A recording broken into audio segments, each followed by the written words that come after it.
জয় গুরু, জয় শ্রী শ্রী রাম ঠাকুর, জয় শ্রী শ্রী যোগীশ্বরের জয়।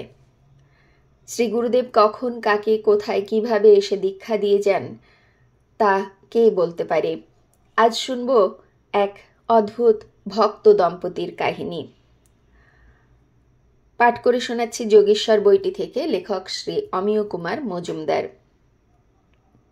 গোয়াবাগান লেনে একটি ছোট বাড়িতে এক নিঃসন্তান দম্পতি থাকতেন। ভদ্রলোক অম্লশূলের ব্যথায় প্রায়ই কষ্ট পেতেন। একবার তাঁরা পার্বতীপুর স্টেশনে রয়েছেন কলকাতার গাড়ি ধরবেন বলে। এমনি সময় তার পেটের পুরনো ব্যথা তীব্র হয়ে উঠল। পেটের যন্ত্রণা সইতে না পেরে স্টেশনের প্ল্যাটফর্মে গড়াগড়ি দিচ্ছেন আর বিমূঢ় অসহায়া স্ত্রী পাশে বসে আছেন। ট্রেন আসার সময় হয়ে গেছে।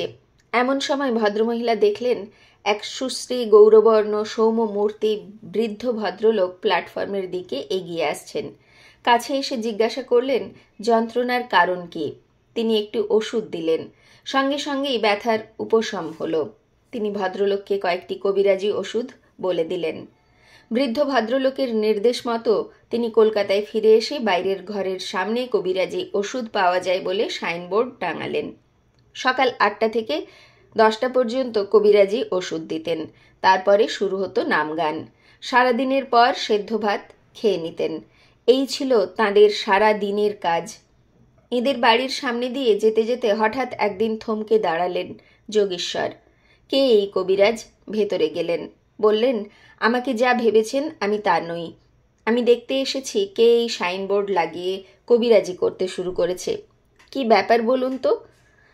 ভদ্রলোক সব কথাই বললেন। তার স্ত্রী এসে প্রণাম করে বললেন, দয়া করে যখন এসেছেন তখন একটু চা আর মিষ্টি খেয়ে যান।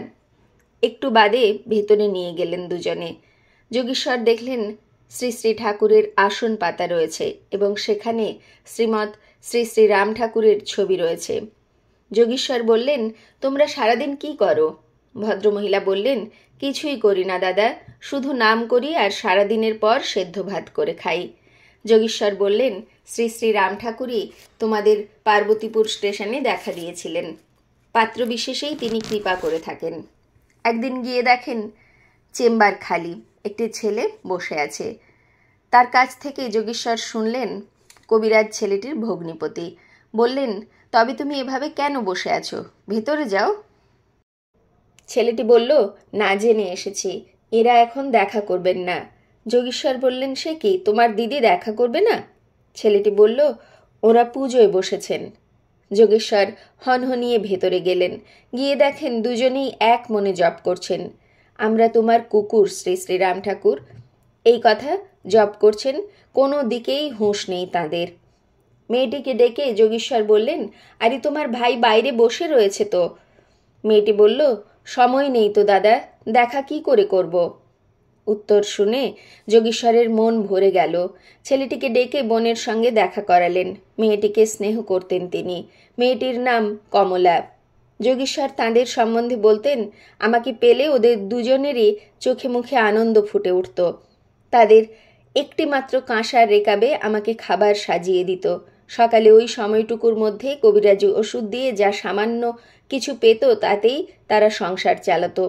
এরকম পরিবার আমার চোখে পড়েনি। কিছুদিন এইভাবে কাটবার পর ওরা একদিন বললেন, দাদা আমাদের আর এখানে থাকতে ইচ্ছে করছে না। যোগীশ্বর বললেন, এখানে থাকবে না তো কোথায় যেতে ইচ্ছে করছে? ওরা বললেন, দাদা আপনি ব্যবস্থা করে আমাদের বৃন্দাবন পাঠিয়ে দিন। আমাদের যা সামান্য আছে তাছাড়া আরও কিছু লাগবে। যোগীশ্বর বললেন, আচ্ছা, সে ভাবনা করতে হবে না। বৃন্দাবনে পাঠাবার সব বন্দোবস্ত তিনি করে দিলেন। সেখানে যাবার মাস দেড়েক বাদে কমলা মারা যান। তার কয়েকদিন পরে তাঁর স্বামীরও দেহান্ত হয়। ব্রজের মাটিতে মিশে গেল এই ভদ্র ভক্ত দম্পতির দেহ।